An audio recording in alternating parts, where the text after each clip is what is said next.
జనగామ జిల్లాలో తెల్లవారుజామున ఆగి ఉన్న ఇసుక లారీని ఆర్టీసీ రాజధాని బస్ వెనుక నుండి ఢీకొట్టింది. ప్రమాదంలో బస్సులోని 2 ప్రయాణికులు అక్కడికక్కడే మృతి చెందారు. మరో 4గురికి తీవ్ర గాయాలయ్యాయి. మరికొందరికి స్వల్ప గాయాలయ్యాయి. హైదరాబాద్ జాతీయ రహదారి రఘునాథపల్లి మండలం నిడిగొండ గ్రామ శివార్లలో ఆగి ఉన్న లారీని హనుమకొండ నుంచి హైదరాబాద్ వెళ్తున్న ఆర్టీసీ రాజధాని బస్ వెనుక నుండి ఢీకొట్టింది. చనిపోయిన వారిని దుండిగల్కు చెందిన పులమాటి ఓంప్రక్ష, హన్మకొండ బాలసముద్రానికి చెందిన నవదీప్ సింగ్ గా గుర్తించారు. తీవ్రంగా గాయపడిన 4గురిని హైదరాబాద్ తరలించారు. జనగామ జిల్లా ఆసుపత్రిలో మృతుల కుటుంబ సభ్యుల రోదనలు మిన్నంటాయి. ప్రమాదం జరిగిన సమయంలో బస్సులో 30 మంది ప్రయాణికులు ఉన్నట్లు తెలుస్తోంది.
జనగామ జిల్లాలో తెల్లవారుజామున ఆగి ఉన్న ఇసుక లారీని ఆర్టీసీ రాజధాని బస్ వెనుక నుండి ఢీకొట్టింది.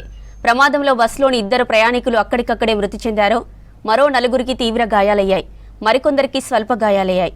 హైదరాబాద్ జాతీయ రహదారి రఘునాథపల్లి మండలం నిడిగొండ గ్రామ శివార్లలో ఆగి ఉన్న లారీని హనుమకొండ నుంచి హైదరాబాద్ వెళ్తున్న ఆర్టీసీ రాజధాని బస్ వెనుక నుండి ఢీకొట్టింది. చనిపోయిన వారిని దుండిగల్కు చెందిన పులమాటి ఓంప్రక్ష, హన్మకొండ బాలసముద్రానికి చెందిన నవదీప్ సింగ్ గా గుర్తించారు. తీవ్రంగా గాయపడిన 4గురిని హైదరాబాద్ తరలించారు. జనగామ జిల్లా ఆసుపత్రిలో మృతుల కుటుంబ సభ్యుల రోదనలు మిన్నంటాయి. ప్రమాదం జరిగిన సమయంలో బస్సులో 30 మంది ప్రయాణికులున్నట్లు తెలుస్తోంది.